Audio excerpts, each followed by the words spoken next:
La Mesa.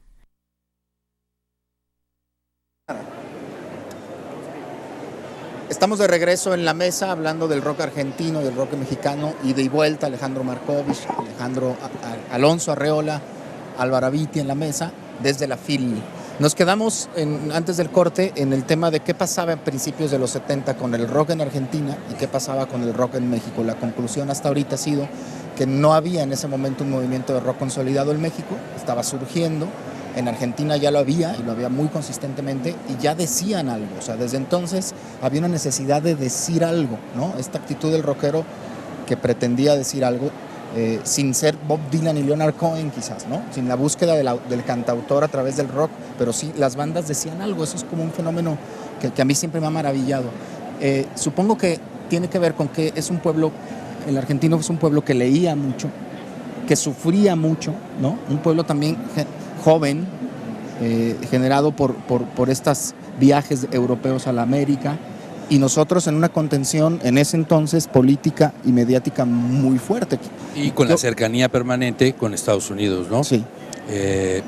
Pero bueno, ahorita que nos fuimos a corte hablábamos también del asunto de lo que significa para ustedes el folclore, ¿no? Bueno, lo que comentábamos ahorita fuera del aire, yo aprendí a tocar la guitarra a los 9 años, en el año 69.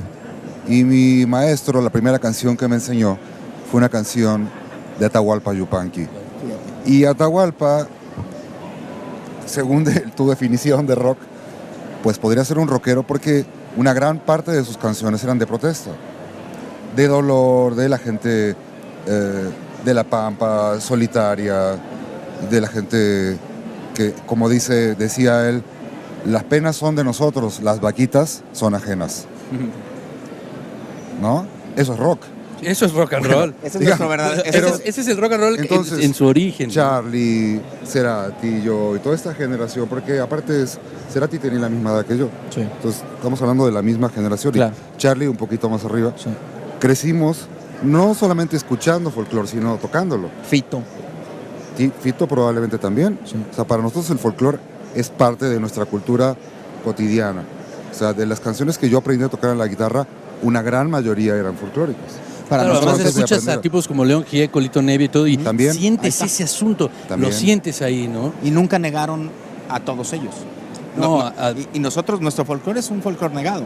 Sí, la verdad es que sí. Ahora me da gusto decir que sí hemos aprendido, sí han cambiado cosas también acá. Totalmente. Indudablemente ya de unos años hacia acá hay un interés renovado por las músicas de México, ¿no? Sea desde el norteño al son, al huasteco. No sé, me vienen nombres como nuestros amigos de Espumas y Terciopelo. En fin, por fin ya llevamos un ratito en que existe, bueno, lo que hizo Natalia, ¿no? Bueno, Tacuba, por que supuesto. Lo integró los primeros que lo revolucionan, ¿no? Así es, pero sí nos llevó más tiempo, como realmente entender que la influencia anglo del rock y del blues pues es algo insoslayable, pero que teníamos que, como dice ese proverbio de la India, ¿no? Cuenta tu aldea y contarás el mundo, ¿no? Sí. Como que para adquirir universalidad siempre se necesitará voltear hacia adentro.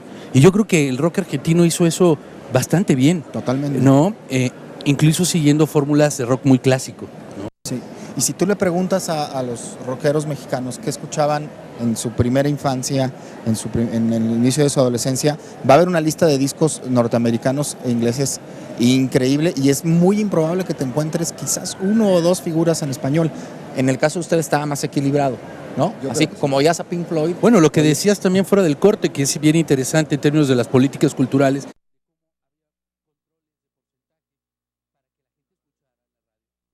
Se pasaban a los artistas en la tele y en la radio se programaba música nacional, y estamos hablando pues básicamente de tango, folclore, ¿no? Y pues sí, yo sí creo que nuestra percepción del folclore es más cotidiana, ¿no? O sea, no... Sí. No como un asunto de museo que hay que rescatar nada. Estaba ya ahí, en la calle, vamos. Pues sí, hablando de mi postura como guitarrista, compositor, arreglista y todo, mi postura hacia la guitarra de rock en un grupo de rock como Caifanes fue de hacer una amalgama. de rock, con folclore o música latinoamericana en general. Porque aparte, hablando de esa ida y vuelta que mencionas tú, Sí. mi historia como músico hubiera sido totalmente diferente de no haber venido a México a vivir. Totalmente. Porque todo esto... Pero de no haber crecido en Argentina también.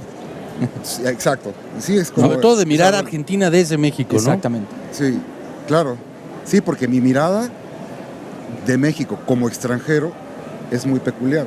Porque a mí, al llegar, me impresionó mucho José José, Juan Gabriel, Rigo Tobar, Emanuel. pues todo. Y el danzón, y el mambo, y el cha-cha-cha. Y que José eran ritmos- Alfredo. José Alfredo, por supuesto. Y estos ritmos caribeños no se escuchaban en Argentina. Claro. O por lo menos no con esa Claro. cotidianidad, ¿no? Claro. Entonces, yo soy un híbrido total, ¿no? De haber crecido con el rock en Argentina.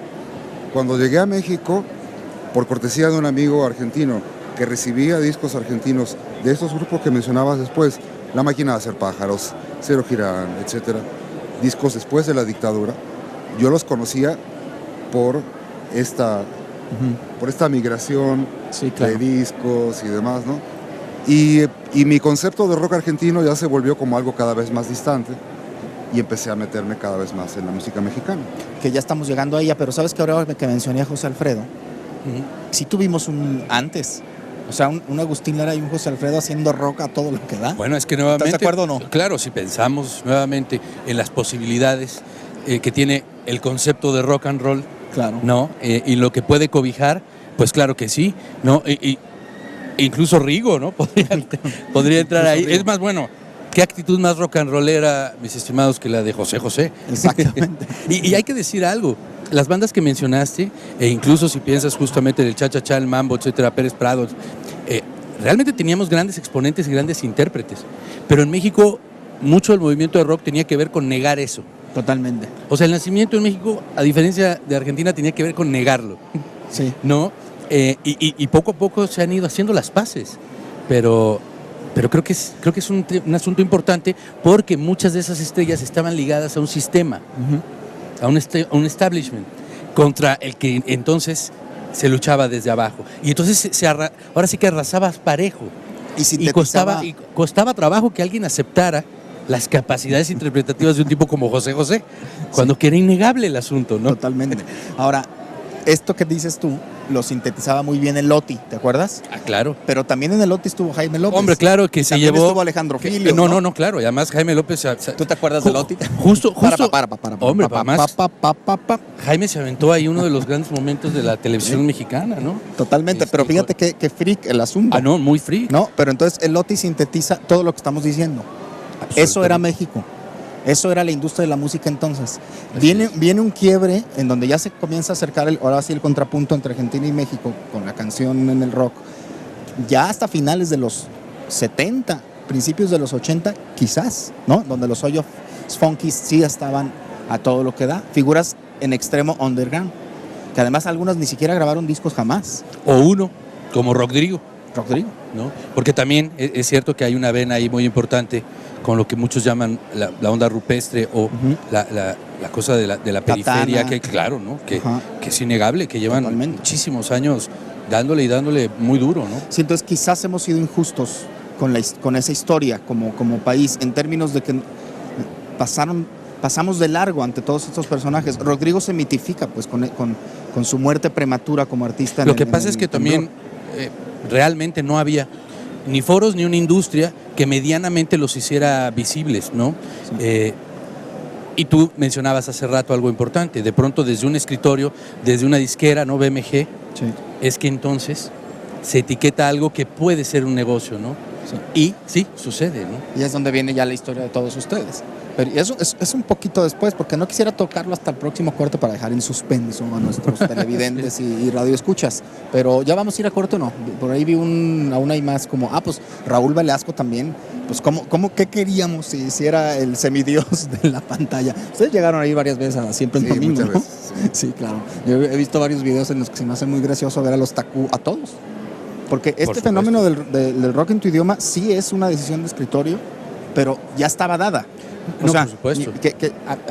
Es algo que no decide nadie. Incluso lo había decide en muchos- términos de sello nada más, pero todo ya estaba ahí pasando en todos los lugares donde ustedes tocaban. Bueno, a mí, desde mi perspectiva, ¿no? Hablando también de rupturas generacionales, de negaciones, mi generación dentro del rock en México, que empieza a formar grupos a partir del 81, 82, Chuck Moll, por ejemplo, Jorge Reyes. que fue así como el precursor de este nuevo movimiento. Mi primer grupo fue en el 81 y de algunos otros compañeros también. Y a partir del año 84 más o menos, ya hubo una generación que ya venía acechando, de donde vienen Las Insólitas Imágenes de Aurora, Maldita Vecindad, y muchos grupos que fueron los que después, Neón ya estaba ahí. Sí, por Es supuesto. decir, para cuando la industria decidió captar Ya este estaba. movimiento como negocio, ya venían 3 o 4 años o Bon más también, ¿no? gestándose los talentos que luego, sí, Bon también ya estaba ahí. O sea, ya estaban preparándose todo el talento para estar listo para hacer negocio.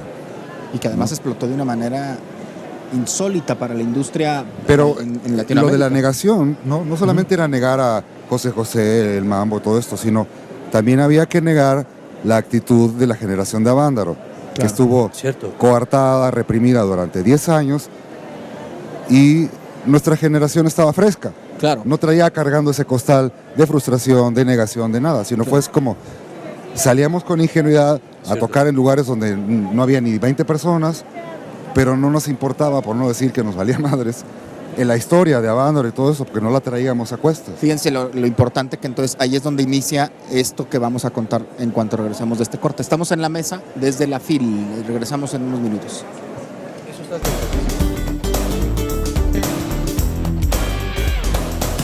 La mesa